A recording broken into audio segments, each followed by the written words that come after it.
Bonjour bien-aimés, je voudrais partager avec vous quelques pensées sur, c'est en continuité avec ce que le pasteur Patrice a évoqué dimanche dernier. Vous vous souvenez, c'était à celui qui sera vainqueur ou à celui qui vaincra.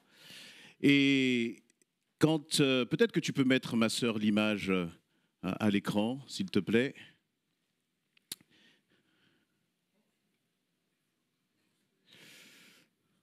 Ça, on en parlera pendant les annonces, mais vous voyez, je me suis dit là tout à l'heure que ce serait bien peut-être de commencer avec cette image qui représente un groupe de personnes qui sont là en train de communier, puis il y a une Bible qui est au centre. Et quand on voit ça, vous savez, c'est les images un peu, j'allais dire, typiques des chrétiens qui se rassemblent, etc. Mais derrière cette image-là, je crois qu'il y a l'une des choses les plus difficiles pour chacun de nous à vivre. Vous savez ce que c'est? C'est l'amour. L'amour. On peut être parfois là ensemble sans réellement se connaître. Et pourtant, l'amour, c'est ce qu'il y a de plus précieux et c'est ce que le Seigneur nous a demandé de vivre. Est-ce que vous êtes d'accord avec cela? Et pourquoi est-ce que je dis que c'est en continuité avec le message de dimanche dernier? Le titre que je voudrais partager avec vous de ce message, c'est « Vaincre ensemble ». Vaincre ensemble. Mais vous savez, là, cette dimension de l'amour, ce que je disais, c'est ce qu'il y a de plus difficile. L'amour en apparence, c'est simple. Paraître, c'est très facile. Se retrouver dans une église de 50, 100, 2000 personnes, et puis louer, chanter, c'est extrêmement simple. Mais se retrouver dans un temps de cœur à cœur, avec un frère, avec une sœur, de se découvrir l'un à l'autre, de partager nos fardeaux, il n'y a rien de plus compliqué que cela.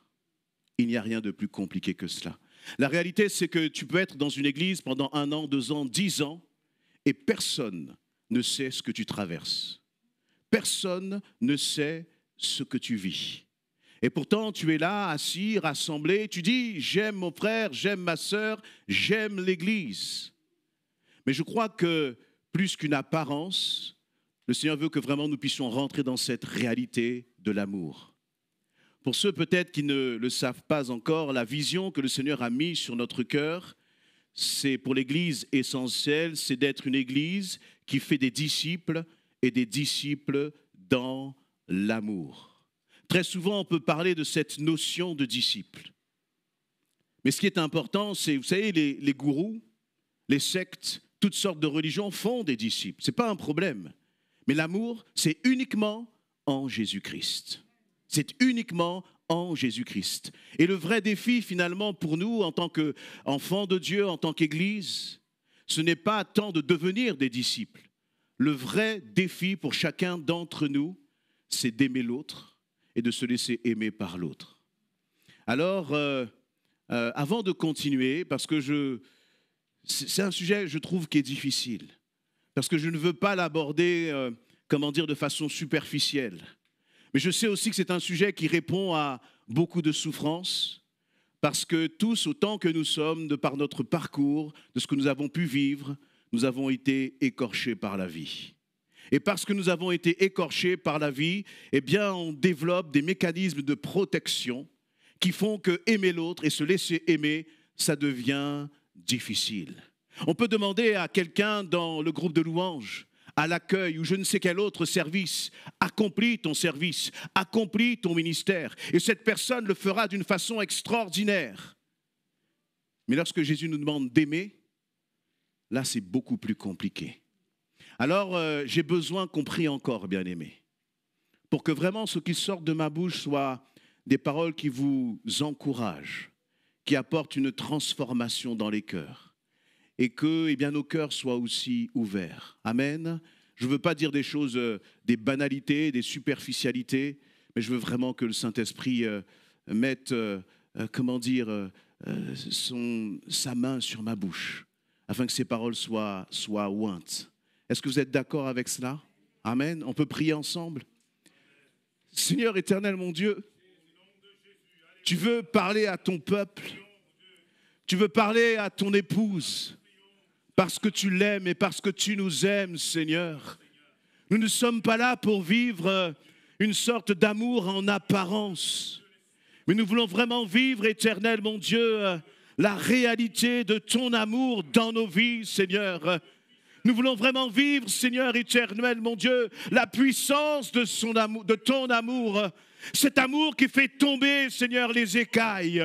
Cet amour qui renverse les murailles, qui renverse les forteresses, qui renverse les apparences, qui renverse, Seigneur éternel, mon Dieu, l'hypocrisie. Un amour qui soit réel, authentique, Seigneur éternel, mon Dieu, mon roi. Un amour tel que toi. Tu veux que l'on vive éternel. Seigneur, oins ma bouche encore, afin que cette bouche, elle soit l'instrument du Saint-Esprit pour encourager nos bien-aimés, pour, Seigneur, restaurer celui qui est brisé, cassé, Seigneur éternel, mon Dieu, et pour redonner de l'espérance dans le nom de Jésus-Christ.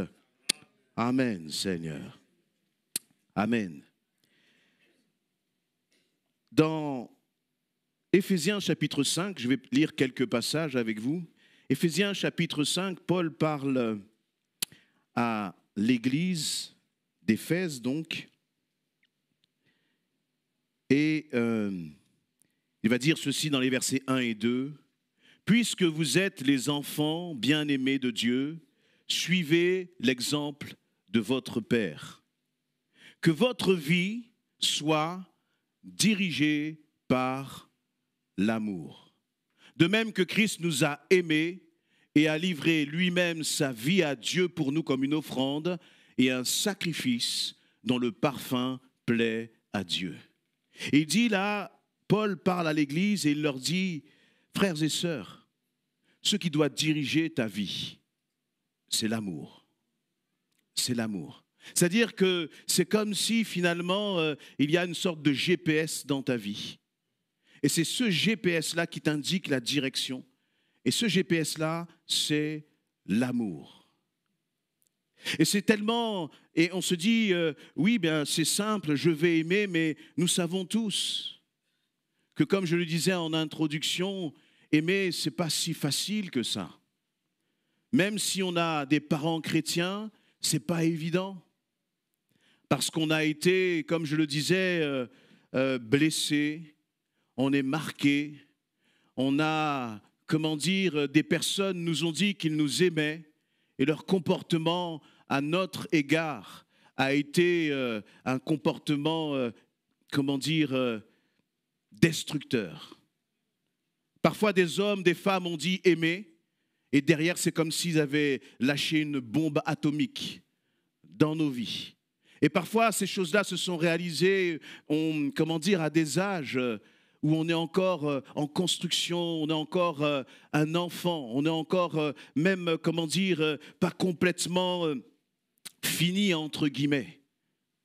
Les premières personnes même qui ont pu nous parler d'amour sont des personnes qui, en fait, ont pu même nous trahir. Et lorsque l'on voit cette parole où Paul dit que votre vie soit dirigée par l'amour, on pourrait dire, oui, mais Paul, c'est pas facile. Parce que moi, les gens qui m'ont dit qu'ils m'aimaient, ce sont des gens qui m'ont blessé. Les gens en qui j'avais mis j'aurais pu attendre du soutien, de l'encouragement. Eh bien, ce sont des gens qui m'ont brisé, ce sont des gens qui m'ont exploité, ce sont des gens qui m'ont trahi. Et donc, parfois, lorsque ce mot amour revient, c'est comme une grosse claque que l'on reprend. Il y a parfois même des sentiments qui remontent à la surface parce qu'on les avait enfouis pour se protéger.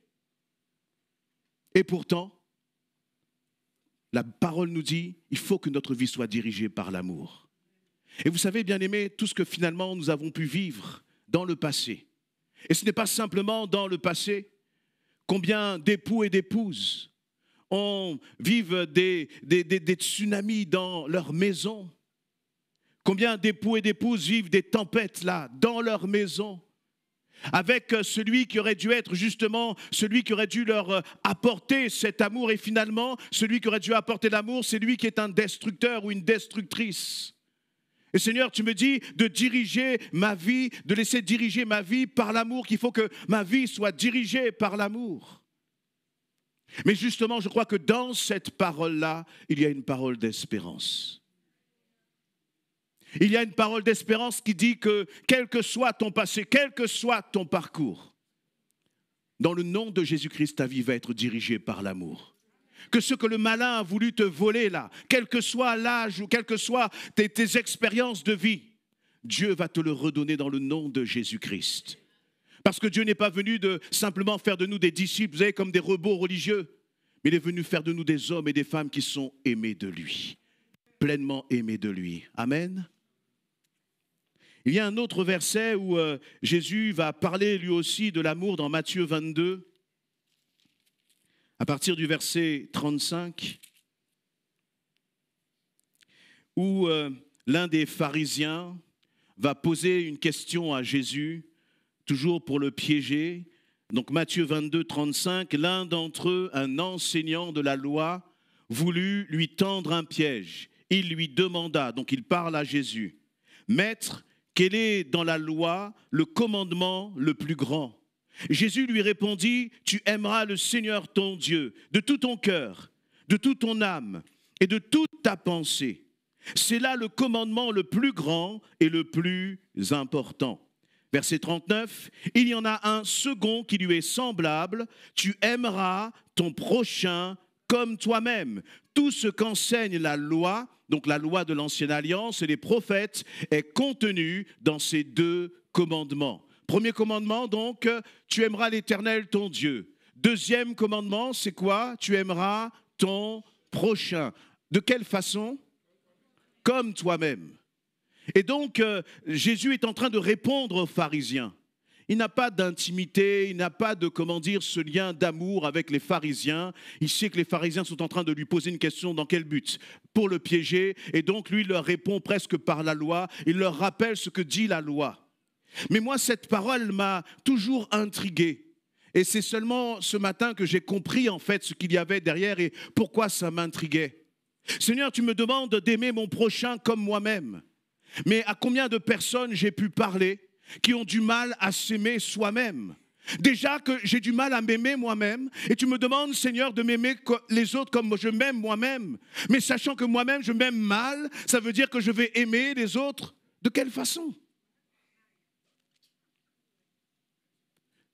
Si je demandais là à chacun, est-ce que tu t'aimes vraiment? Parfois, on s'aime en fonction de nos succès. Quand on a un échec, on ne s'aime plus. On a l'impression de ne plus rien valoir. On s'aime en fonction de nos réussites. On s'aime en fonction du regard des autres. Lorsqu'on est jeune, ce qui va nous donner de l'amour, de la valeur, c'est le regard des parents. Et donc, on va tout faire pour justement être agréable aux yeux de nos parents. Et lorsque nos parents ne reconnaissent pas justement le bien peut-être que l'on a fait, alors on se sent comme un moins que rien. Il y en a peut-être qui se sentent aimés simplement quand le mari va leur apporter une parole d'encouragement. Ou ton collègue ou ton manager au travail va te valoriser, alors là tu as besoin de la valorisation de l'autre pour t'aimer. Mais ça c'est un amour qui est tellement fragile. Et Seigneur, et Dieu dit, eh bien, tu aimeras ton prochain comme toi-même. Parfois même, tu es fier de toi parce que tu as passé quelques jours dans le jeûne, tu as passé quelques jours à prier, tu as passé quelques jours à lire ta Bible, tu es en connexion avec le Seigneur, tout va bien, tu es fier de toi. Une semaine après, tu as ralenti, la flamme dans ta vie spirituelle, la flamme a un peu diminué. Tu es peut-être même tombé dans le péché. Et là, tu as l'impression de ne plus rien valoir. Tu regardes ta vie, il n'y a que des reproches. Tu as l'impression même, et tu te dis toi-même, mais je ne vaux rien. Vous voyez, s'aimer soi-même, c'est déjà un vrai défi. Finalement, il n'y a que Jésus qui est capable de m'aimer. Vraiment, réellement. Avant même que je sois né, il m'avait déjà aimé. Et donc, c'est bizarre pour des personnes qui finalement, eh bien, on a du mal à nous aimer nous-mêmes. C'est-à-dire de dire, tu vas aimer l'autre comme tu t'aimes toi-même. Mais si moi déjà je me vois comme un moins que rien, ça veut dire que je vais aimer l'autre de quelle façon, bien-aimé? Comme un moins que rien. Parce que je ne sais pas ce que c'est qu'aimer. J'ai besoin d'être à l'école du Seigneur pour apprendre l'amour. On a voulu m'apprendre l'amour.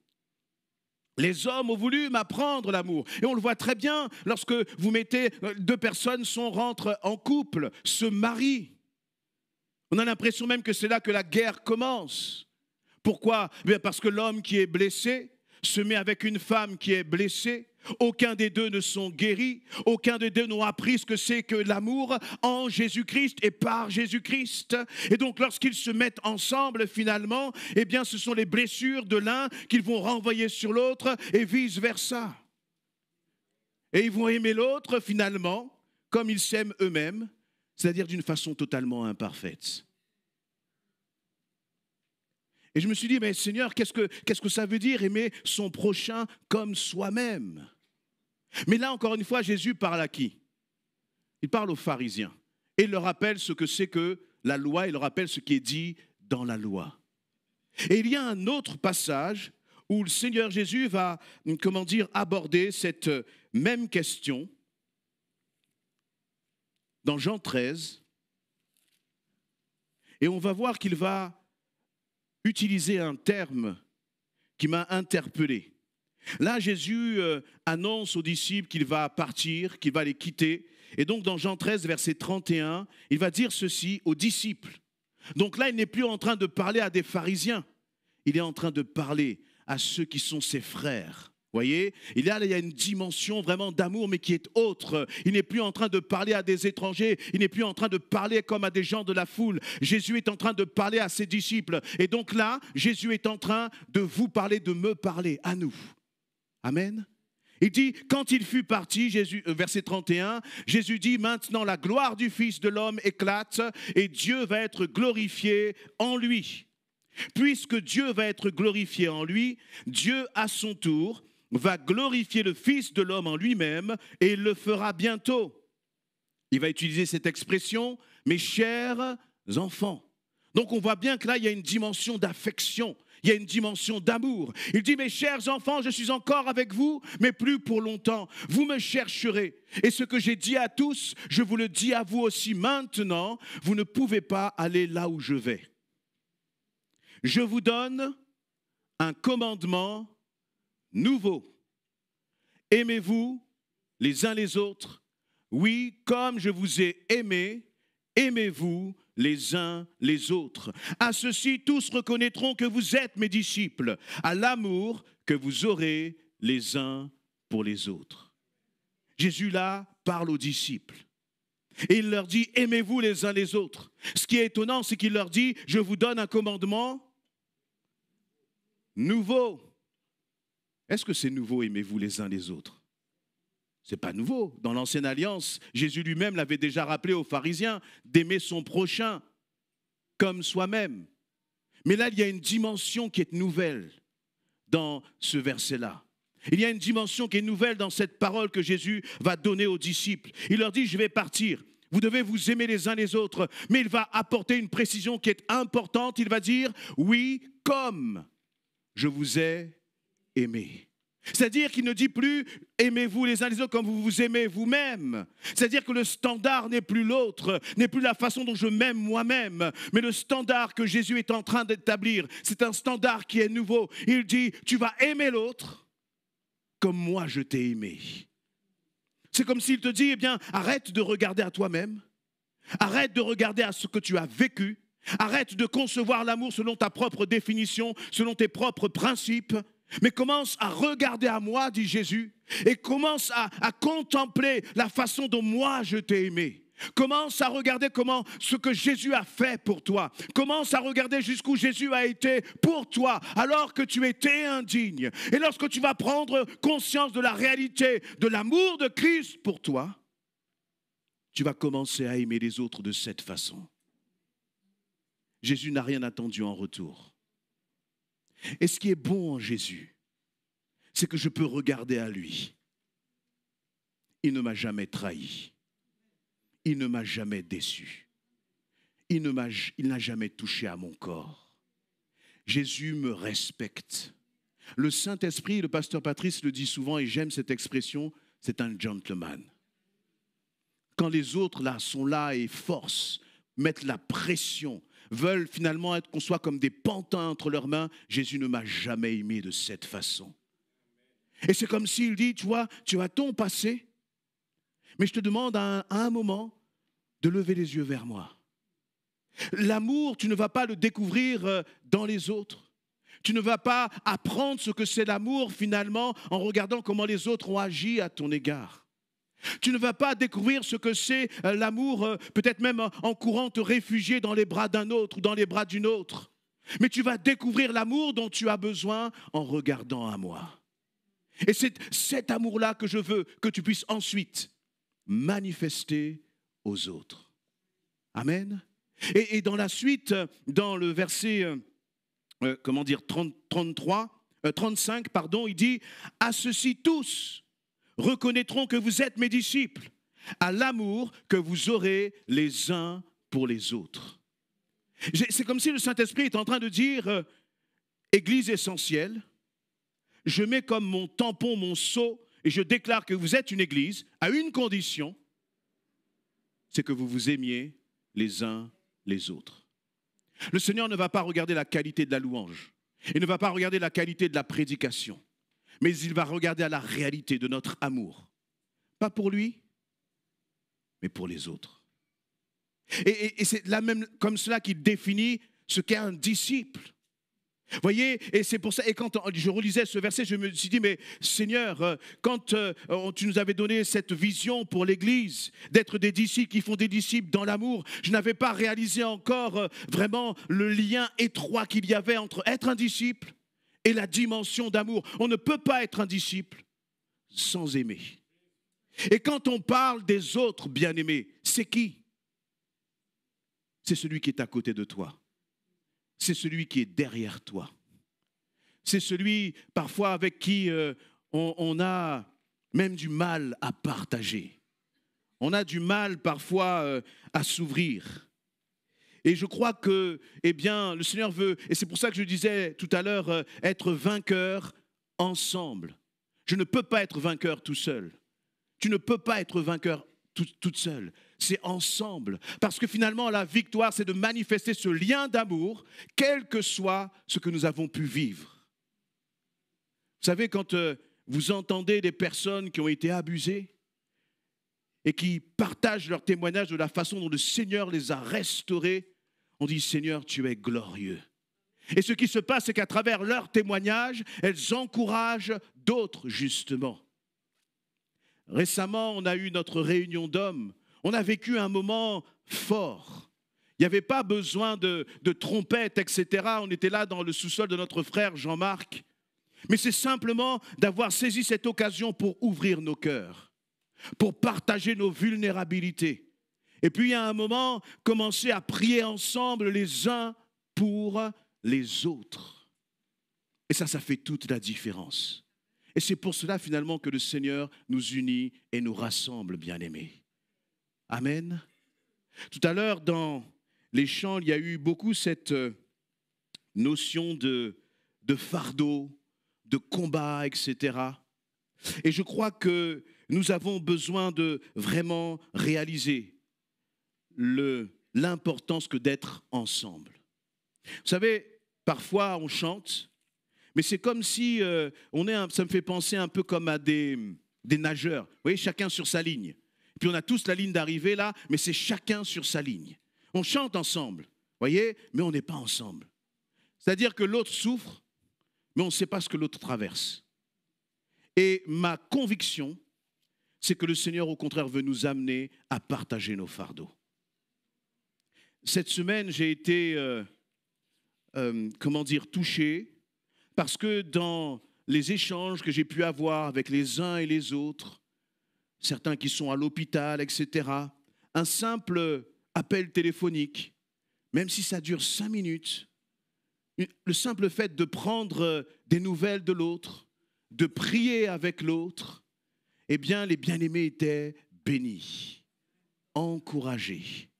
Vous voyez, l'Église n'est pas faite simplement pour que nous soyons juste là le dimanche. Et moi, quand je raccrochais le téléphone, j'étais moi-même béni et encouragé. Et je disais, merci Seigneur. Merci vraiment pour cette grâce que tu nous fais justement de partager, de lutter, d'intercéder ensemble. Et l'Église, c'est vraiment le lieu où nous devons manifester cela. Dans Galates chapitre 6 au verset 1, Paul va dire « Frères et sœurs, si quelqu'un s'est laissé surprendre par quelque faute, vous qui vivez selon l'esprit, ramenez-le dans le droit chemin, avec un esprit de douceur. Et toi qui interviens, fais attention de ne pas te laisser toi-même tenter. » C'est ce qui s'est passé tout à l'heure. On n'est pas là pour nous juger, on n'est pas là pour nous accuser les uns les autres, mais dire si quelqu'un marche sur un chemin là qui n'est pas le bon chemin, mon frère, ma soeur, nous sommes là pour t'encourager. Nous sommes là justement pour te ramener sur ce droit chemin, pour que tu te relèves et que tu reprennes le chemin de la vérité, le chemin de la sainteté. Amen. Et il continue en disant, verset 2, « Aidez-vous les uns les autres à faire quoi? À porter vos fardeaux. De cette manière, vous accomplirez la loi de Christ. » Vous savez, Jésus a dit, « Venez à moi, vous qui êtes fatigués et chargés, et je vous donnerai du repos. » Mais il dit ça aux disciples lorsque lui est encore là. Si moi j'ai Jésus qui est là en face de moi, et que je suis Pierre, que je traverse un moment difficile, je n'ai pas besoin d'aller voir Jean. Pourquoi? Mais parce que Jésus est là. Je suis à table, je suis en train de manger avec lui, donc qu'est-ce que je vais faire? Je vais aller voir Jésus, je vais déposer mes fardeaux. Et là, il nous est dit, aidez-vous les uns les autres à porter vos fardeaux. Comment est-ce que vous réconciliez ces deux instructions de la parole? Il dit, venez à moi vous qui êtes fatigués et chargés. Donc vous savez, dès que tu as un problème, une difficulté, tu vas prier dans ton coin, seul, dans le lieu secret, tu vas porter ça devant le Seigneur et c'est une bonne chose. Et tu as raison de le faire, il faut le faire. Mais il y a une autre dimension qui est là. C'est laquelle? C'est celle de partager le fardeau. Dis-moi, depuis combien de temps tu es dans l'église? C'est quand la dernière fois que tu as osé partager un fardeau avec un frère, avec une sœur? C'est quand la dernière fois que tu as osé te mettre à nu? C'est quand la dernière fois que tu as osé partager tes vulnérabilités? C'est quand la dernière fois que tu as osé dire « je suis faible, j'ai besoin d'aide, j'ai besoin, mon frère, ma sœur, que tu pries pour moi. Je vais te partager là ce qui est lourd sur mon cœur. » Notre Dieu n'est pas un Dieu d'apparence. Et je crois que parce que nous avons été peut-être trahis par le passé, déçus par les attitudes des uns et des autres, déçus même dans l'Église, nous nous enfermons dans une sorte de tour d'ivoire où nous n'osons plus partager nos fardeaux. Mais ça, ce n'est pas l'Église telle que le Seigneur l'a définie. Il dit, aidez-vous les uns les autres à porter vos fardeaux. De cette manière, vous accomplirez la loi de Christ. C'est-à-dire, c'est de cette manière que tu vas obéir au Seigneur. Je ne parle pas des relations dans le couple. Voyez, je ne parle pas juste de parler à ton ami parce que tu le connais bien. Je parle de vraiment se mettre à nu. Oser partager ce qui est lourd pour toi. Je crois même qu'il y a des fardeaux que le Seigneur ne va pas enlever parce qu'il veut que tu partages avec les autres. Et vous savez, même une réunion de prière. Vendredi, j'ai été interpellé et touché de la façon dont notre réunion de prière s'est déroulée. Il y avait là des cœurs qui étaient chargés, des cœurs qui avaient besoin de prière. Quand vous avez besoin, que vous êtes chargé, eh bien, vous n'êtes plus dans les apparences. On n'est plus dans une pièce de théâtre. Il suffit là de se mettre sur Zoom et on dit, eh bien, moi, tout ce que je veux, c'est crier à mon Dieu parce que je souffre, parce que j'ai mal. Il y a une sœur qui a partagé son fardeau. Et quand elle a partagé son fardeau, ça a donné toute la direction à la réunion. Et elle a osé finalement dire, je suis fatigué, je n'en peux plus, j'ai besoin de partager mes fardeaux. Et là, qu'est-ce qu'on fait? Eh bien, on commence à se mettre autour de la sœur, autour du frère. On commence à dire là, tu n'es pas seul. Nous allons intercéder pour toi. Nous allons combattre avec toi. Bien-aimés, des difficultés, des combats, on en traverse tous. Ce n'est pas la peine de se cacher de je ne sais quoi, ça ne sert à rien. Alors qu'au contraire, nous avons la victoire les uns avec les autres en marchant justement ensemble. Il y a encore cette autre dimension dans Matthieu chapitre 18, au verset 19, qui nous dit ceci. J'ajoute, Matthieu 18, 19, j'ajoute que si deux d'entre vous se mettent d'accord ici-bas au sujet d'un problème pour l'exposer à mon Père céleste, il les exaucera. C'est-à-dire le Seigneur te dit, sors du secret, sors de la cachette là un peu, sors de tes forteresses, arrête de dire que personne ne te comprend, arrête de dire que personne ne t'écoute, arrête de dire que personne ne t'aime, arrête tout cela, ce sont des mensonges de l'ennemi. Mais va voir ton frère, va voir ta sœur. Pour que vous et moi on puisse se mettre d'accord, il faut que tu m'expliques ce sur quoi je dois me mettre d'accord avec toi. Je ne peux pas te signer un chèque en blanc et te dire, écoute, quel que soit le problème, je suis d'accord avec toi, allons voir le Père. Pourquoi, d'après vous, le Seigneur veut que nous nous mettions d'accord? C'est pour que toi, tu puisses apprendre à faire confiance. Peut-être cette confiance qui a été brisée. Et je ne parle même pas de l'extérieur, je parle même dans l'Église. Peut-être même cet amour qui a été brisé à l'égard même de l'Église.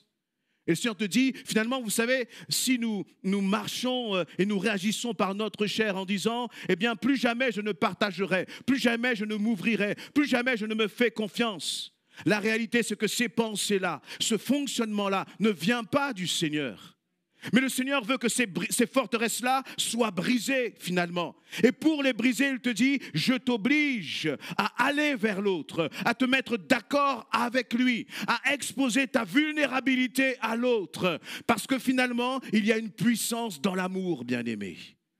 Et lorsque je vais voir l'autre, je manifeste mon amour pour l'autre. Et l'autre manifeste son amour à mon égard. Et c'est à travers cette manifestation d'amour que Dieu dit, moi là maintenant je suis d'accord et je vais agir et je vais exaucer ta prière. Parce que finalement, il n'y aura même pas besoin de venir à l'église. Moi, je n'ai pas besoin de venir à l'église pour prier, bien-aimé. Non, je peux le faire tout seul. Mais là, il y a quelque chose qui se passe. C'est lorsque j'ouvre mon cœur à un frère, à une sœur, eh bien on se met d'accord. Voyez, et là, eh bien, on va exposer ce sujet au Père. Ça nous rappelle, voyez, Moïse avec Aaron et Hur. Moïse était un homme selon le cœur de Dieu. Et quand il priait tout seul là dans cette bataille contre le roi Amalek, eh bien, l'armée qui était là dans la vallée, elle était victorieuse. Mais il y a un moment, il n'avait plus la force tout seul. Et Aaron et Hur vont venir pour soutenir ses bras. Et je crois que nous avons besoin de reconnaître que nous avons besoin des autres pour nous encourager. Parfois, c'est trop difficile. Parfois, c'est trop lourd à porter seul. Et vous savez ce que fait le Seigneur? Il ne fait rien. Parce qu'il attend que tu puisses partager ton fardeau avec un frère, avec une sœur. Et à ce moment-là, vous voyez, il faut beaucoup d'humilité pour reconnaître notre faiblesse. Ça nous demande de nous découvrir. Parce que lorsque tu vas commencer à dire au frère, écoute frère, j'ai un problème avec telle chose. Ok, lui peut te poser des questions, mais d'où vient ce problème? Et puis là, quand on commence à dérouler la pelote, là on voit qu'il y a des choses qui sont extrêmement profondes. Et ça peut faire mal aussi parfois. Et très souvent, nous voyons l'autre comme un problème, alors que Dieu voit dans l'autre une solution pour toi.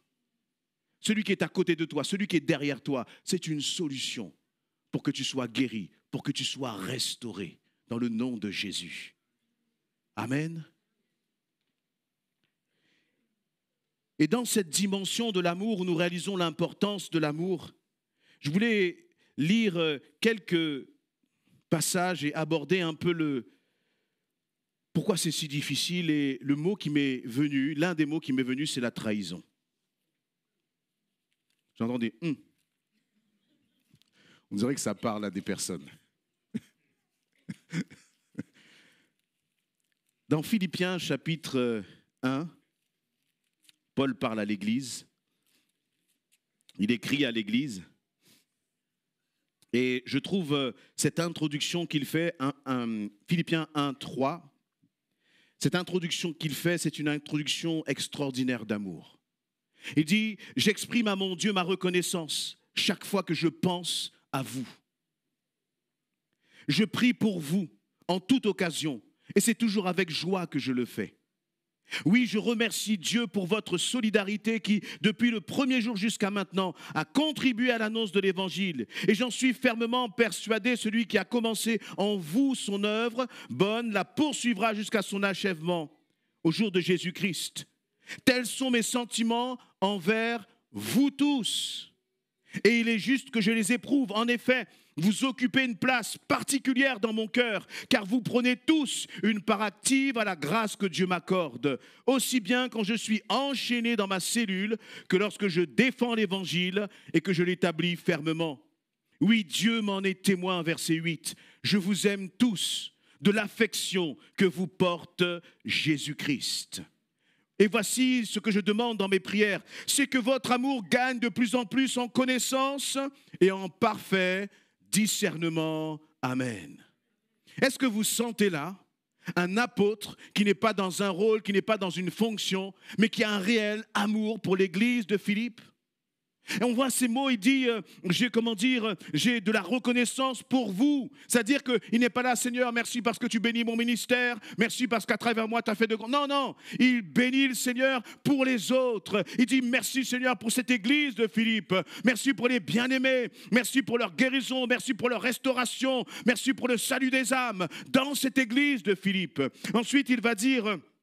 Au verset 4, je prie pour vous tous en toute occasion. La préoccupation de l'apôtre Paul, c'est les autres, c'est l'amour pour les autres. Il va remercier Dieu pour eux. Il va dire au verset 7, tels sont mes sentiments envers vous tous. C'est ça l'Église.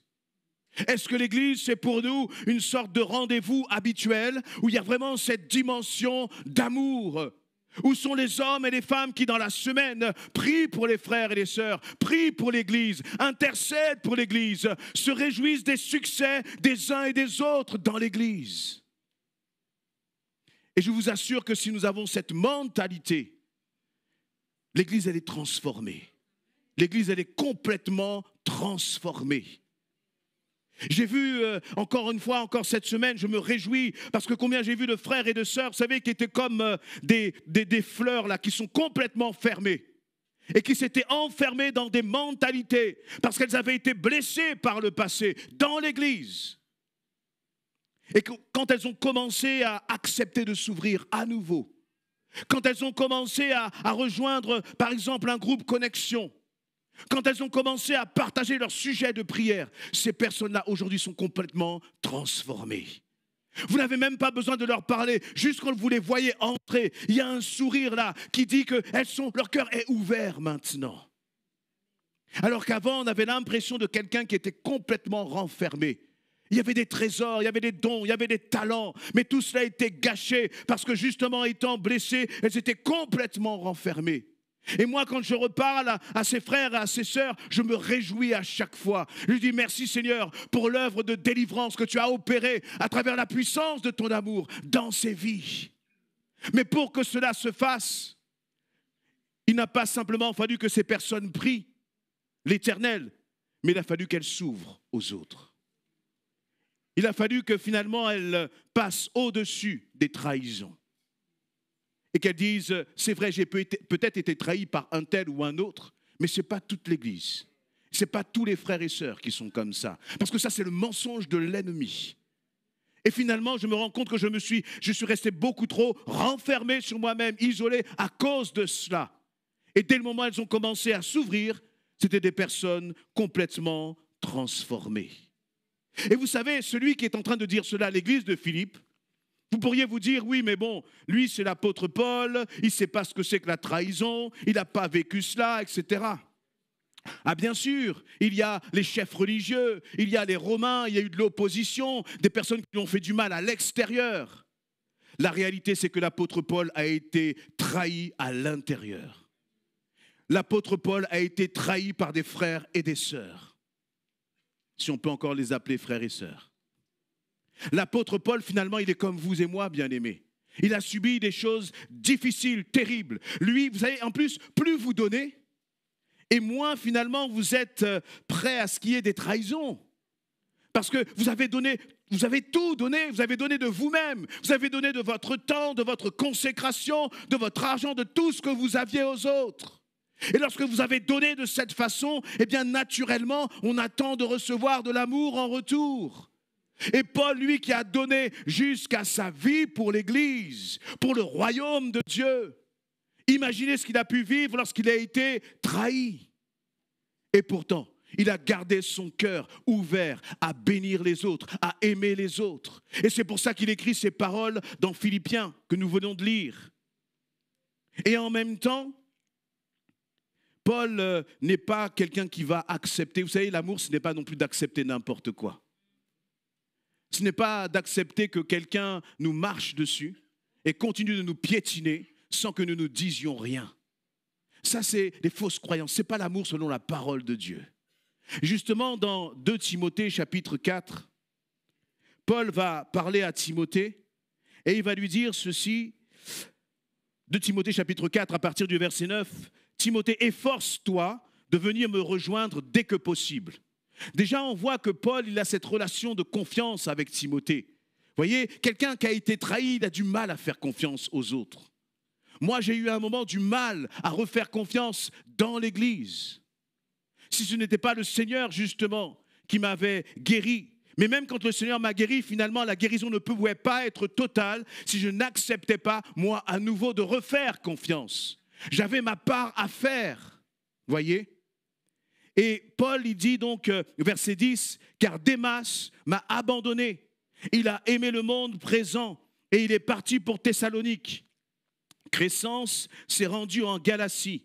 Tite en Dalmatie, seul Luc est encore avec moi. Prends Marc et amène-le avec toi, car il m'est très utile pour mon ministère. Quant à Tychik, je l'ai envoyé à Éphèse. » Verset 13, « Lorsque tu viendras, rapporte-moi le manteau que j'ai laissé à Troas chez Carpus, ainsi que les livres sur tous les parchemins. Alexandre l'orfèvre a fait preuve de beaucoup de méchanceté à mon égard. Le Seigneur lui donnera ce que lui auront valu ses actes. Toi aussi, garde-toi de lui, car il s'est opposé avec acharnement à notre prédication.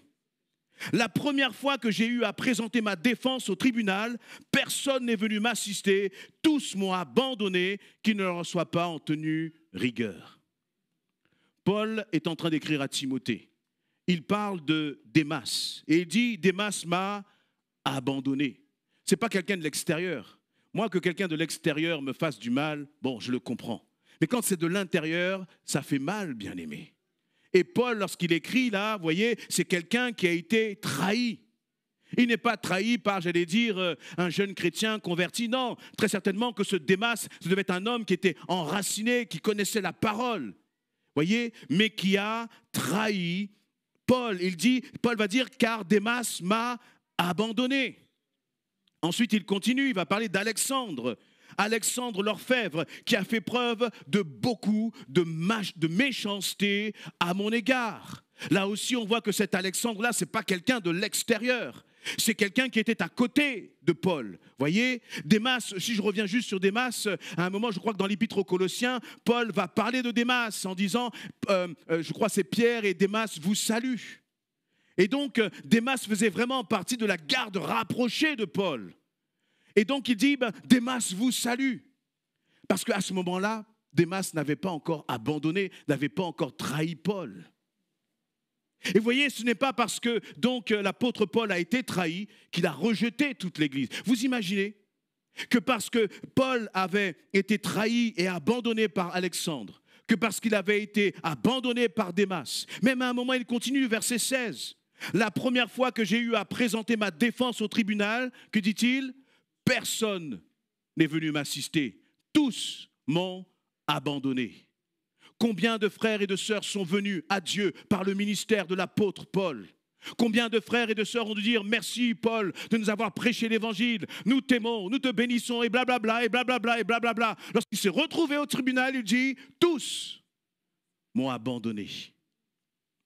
Est-ce que l'abandon des autres est devenu pour Paul un alibi pour ne plus aimer l'Église? Est-ce que la trahison des autres est devenue pour Paul un alibi pour ne plus aimer l'Église? Non, il a continué d'aimer l'Église de Jésus-Christ. Amen. Mais je disais tout à l'heure, pas n'importe comment, parce qu'il met en garde quand même Timothée en lui disant concernant Alexandre l'orfèvre au verset 14, Alexandre l'orfèvre a fait preuve de beaucoup de méchanceté à mon égard. Le Seigneur lui donnera ce que lui auront valu ses actes. Toi aussi, garde-toi de lui. C'est-à-dire, ne va pas te jeter dans la gueule du loup. Si tu sais que l'autre, là, il est toxique pour toi, eh bien, prends garde, sois sage, ne t'expose pas à outrance. Ne va pas comme livrer ton cœur à quelqu'un qui va te piétiner, soi-disant parce qu'il est dans l'église, soi-disant parce qu'il dit « je connais le Seigneur », soi-disant même parce qu'il est pasteur. On connaît les pasteurs gourous. On les connaît. Voyez? Et donc Paul, il dit à Timothée, garde-toi de lui, car il s'est opposé avec acharnement à notre prédication. Voyez, l'amour, ce n'est pas la naïveté, il y a de la sagesse dans l'amour. Et parce que parfois nous ne faisons pas la distinction, nous rejetons toute l'Église. Et on reste là, on est dans la salle là, mais on n'est pas connecté avec les autres.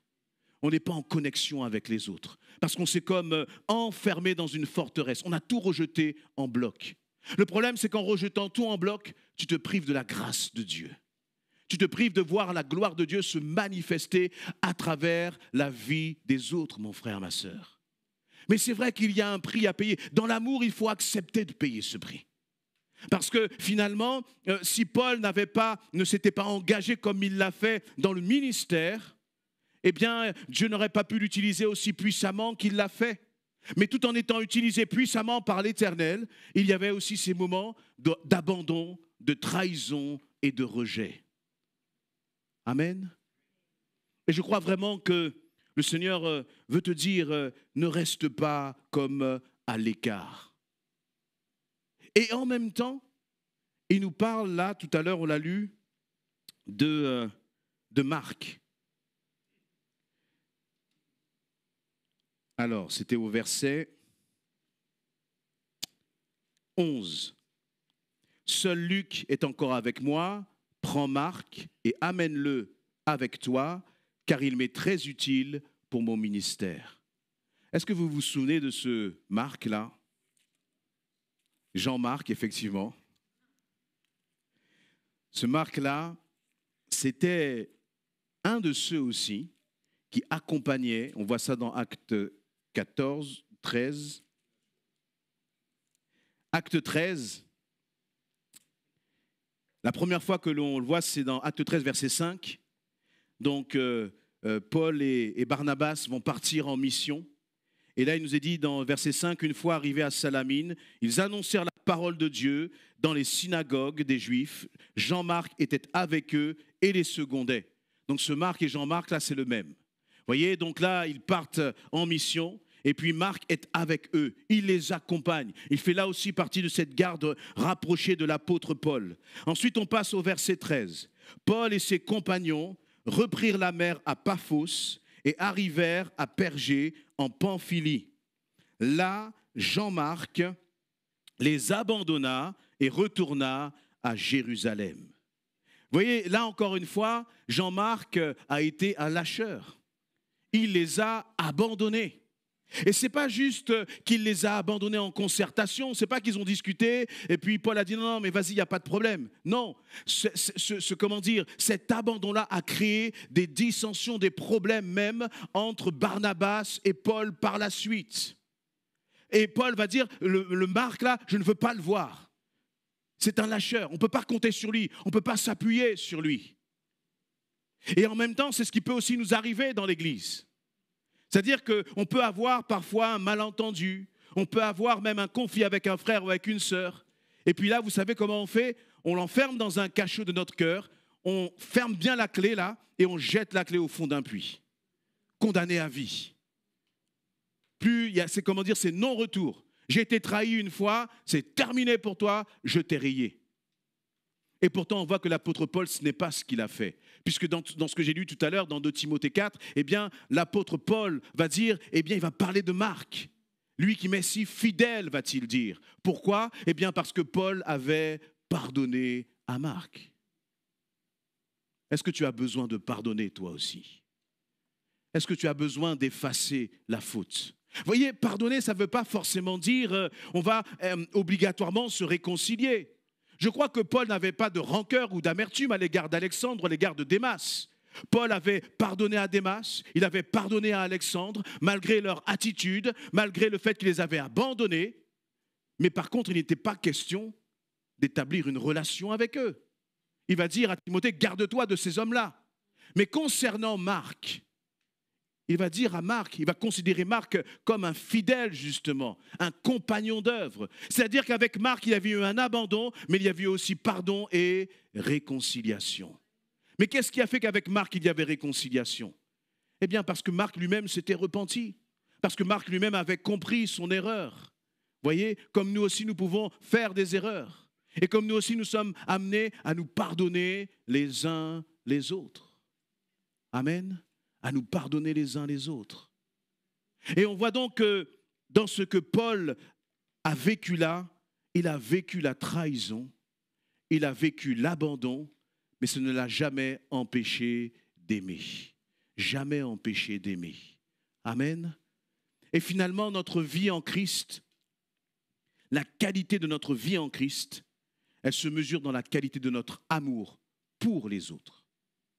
Je parle bien d'amour pour les autres. Je ne suis pas en train de parler d'être aimé par les autres. Vous comprenez? Parce que si tu cherches à être aimé par les autres, tu vas être un esclave des autres. Tu vas être dépendant des autres.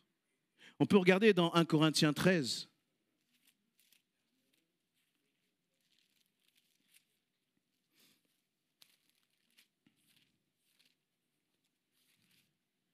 « 1 Corinthiens 13 » que vous connaissez bien, qui en résumé dit « Si je n'ai pas l'amour, je suis comme de l'airain qui résonne. » Et je vais aller au verset 3. « Si même je sacrifiais tous mes biens et jusqu'à ma vie pour aider les autres, au point de pouvoir m'en vanter, sans l'amour, cela ne me servirait de rien. » C'est quand même étonnant. C'est-à-dire qu'on peut tout donner, on peut donner même jusqu'à sa propre vie, on peut donner jusqu'à sa propre maison, on peut donner tous ses biens pour les autres et le faire sans amour de l'autre. Et vous savez pourquoi? Parce qu'on a besoin d'acheter l'amour de l'autre. On ne le fait pas parce qu'on aime l'autre, mais on le fait parce qu'on a besoin d'être aimé de l'autre. Parfois, on agit d'une certaine façon pour faire plaisir à l'autre, parce qu'on a besoin de reconnaissance. Vous voyez, comme on est blessé à l'intérieur, comme jamais nos parents ne nous ont dit qu'ils nous aimaient, peut-être que jamais nos parents ne nous ont félicités, que dans une réussite scolaire, peut-être dans ton travail, dans tes études, eh bien, ça va te mettre dans une position où tu es dans une forme de dépendance à l'égard du regard des autres. Tu vas avoir besoin finalement de faire les choses pour que les autres te reconnaissent. Tu vas aider les autres, tu vas faire plein de bonnes actions pour être comme une sorte de mendiant qui dit « Regardez-moi, aimez-moi, aimez-moi, aimez-moi, s'il vous plaît. J'ai besoin d'être aimé par vous. » C'est ce qu'on appelle la dépendance affective finalement, où tu vis comme un esclave. Ou si l'autre n'a à un moment oublié de te féliciter pour une chose ou une autre, tu vas t'écrouler, tu vas tomber. Pourquoi? Parce que tu vis dans cette forme de dépendance. Et là, eh bien, vous voyez, et cet amour, et si on dit ça, c'est pas de l'amour. C'est pas parce que tu as fait plein de bonnes actions pour les autres que c'est de l'amour. Non, tu as essayé de te guérir à travers l'amour des autres. À travers l'amour des autres. Mais si vous lisez dans Ésaïe 43:4, peut-être que tu peux nous l'afficher, ma sœur. Le Seigneur nous rappelle que finalement nous sommes précieux à ses yeux. Ésaïe 43:4. Oui, parce que tu m'es précieux. Qui parle? Est-ce que c'est un homme? Est-ce que c'est les parents? Est-ce que c'est les collègues de travail? Est-ce que c'est ton manager? Est-ce que c'est tes grands-parents ou je ne sais qui d'autre? Est-ce que c'est ton pasteur? Est-ce que c'est ton frère, ta sœur en Christ? Non, rien de tout cela. Celui qui parle, c'est l'Éternel et dit oui parce que tu es précieux, tu m'es précieux, parce que tu as du prix pour moi et que je t'aime. Je donnerai des hommes en échange de toi et des peuples contre ta vie. Vous savez pourquoi c'est si important de réaliser que nous sommes aimés de Dieu? Eh bien, parce que je suis aimé de Dieu, je n'ai pas besoin d'être aimé de vous. Vous comprenez? C'est bon d'être aimé des autres, bien sûr. Mais si vous ne m'aimez pas, je ne suis pas à la recherche de votre amour, bien-aimé. Parce que j'ai déjà l'amour parfait qui m'aime, Christ m'aime. Est-ce que je peux oser le dire? Je n'ai pas besoin de l'amour de mes parents. Vous savez pourquoi? Parce que si je dis que j'ai besoin de l'amour de mes parents, je deviens esclave de cet amour-là. Et que si mon papa ne m'aime pas, si ma maman ne m'aime pas, ma vie va s'écrouler. Et ma vie, elle est en Jésus-Christ. Ma fondation, la fondation de ma vie, c'est Jésus-Christ et Jésus seul. Papa peut faire ce qu'il veut, maman peut faire ce qu'elle veut. Ma fondation, c'est Jésus-Christ. Ma vie ne dépend pas de l'amour de mon épouse. Par la grâce de Dieu, j'ai une épouse qui m'aime. Mais si demain elle ne m'aime pas, je suis précieux aux yeux de Dieu. Si demain mon épouse ne m'aime pas, j'ai du prix aux yeux de Dieu. Si demain mon épouse dit je ne t'aime plus, mon Dieu m'aime. Mon Dieu m'aime. Et une fois que j'ai saisi l'amour de Dieu pour ma vie, je brise toute dépendance avec l'amour des autres. Vous savez, vous connaissez mon amour et notre amour réciproque pour le pasteur Patrice. Mais j'aurais pu agir finalement en me disant, c'est comme mon grand frère, j'ai de l'admiration pour lui. Et j'aurais pu agir d'une façon telle que finalement, pour gagner son amour, pour gagner son admiration, je vais exercer le ministère d'une certaine façon pour que lui m'aime. Mais mon pasteur que j'aime, je n'ai pas besoin de son amour. Amen. Et lui, il est content que je n'ai pas besoin de son amour. Amen. Tu n'es pas trop déçu. Mais c'est tellement important, parce qu'on peut facilement, finalement, vous savez, tomber. On peut facilement faire les choses pour être bien vu dans le regard des autres, sans s'en rendre compte. C'est très facile. Je peux facilement commencer à prêcher d'une certaine façon pour être apprécié de l'Église essentielle. Mais ça, ce n'est pas mon problème, bien-aimé. Ce n'est pas mon problème. Celui qui doit m'aimer, c'est Dieu. Et ce qui est bon avec Dieu, c'est que quel que soit ce que je fais, il m'aime. Amen. Est-ce que tu es aimé de Dieu? Et cet amour, c'est plus fort que l'amour de tes parents. C'est plus fort que le regard de tes parents sur toi. C'est plus fort que le regard de ton époux, de ton épouse sur ta vie. C'est pour ça que Christ dit, c'est pour la liberté que je vous ai affranchis. En termes d'amour, tu es affranchi, mon frère, ma sœur. Arrête de regarder en arrière. Arrête d'essayer de récupérer ce que toi tu as perdu dans les autres, etc. Tu n'y arriveras pas. Tu vas te fatiguer à cela. Arrête d'essayer de chercher de la reconnaissance dans le regard des autres. Non. Jésus te connaît, il te reconnaît et il t'aime tel que tu es. Et vous voyez, c'est lorsqu'on a saisi la réalité de l'amour de Christ pour nous qu'on va commencer à être prêt à aller vers les autres. Parce que je n'ai rien à te prouver. Et je n'attends pas ton amour. Je suis simplement là pour t'aimer. Je suis simplement là pour savoir quels sont tes fardeaux, quelles sont tes difficultés, quels sont tes combats. Parce que tu sais, moi je suis aimé de Dieu. Et comme je suis aimé de Dieu, je suis rempli de son amour. Et je n'attends plus rien de toi. Et donc, j'ai un cœur là qui est disposé pour t'encourager. Pour vraiment, être à tes côtés dans tes combats, dans tes pleurs, dans tes souffrances, dans tes épreuves. Je n'ai pas à te juger parce que moi-même, je ne suis pas mieux. Mais juste être là à tes côtés pour t'aimer, mon frère, ma sœur. Amen. Et vraiment, mon désir profond, et je crois que le Seigneur le fait, on l'a dit à maintes et maintes reprises, l'Église essentielle, c'est une église d'hommes et de femmes blessés, que le Seigneur est venu pour guérir et restaurer. Et le remède là, à ces blessures-là, c'est l'amour. L'amour, bien-aimé. L'amour. Et ce n'est pas Jésus seul. C'est à travers les autres, là, cet amour manifesté. Jésus dit, je te guéris de tes douleurs. Je te guéris là de, tes problèmes de dépendance affective. Je te guéris du regard des autres. Je te guéris là de ton besoin ton besoin de reconnaissance à l'égard. Tu n'as pas besoin de cela parce que tu es précieux aux yeux de Dieu. Alléluia.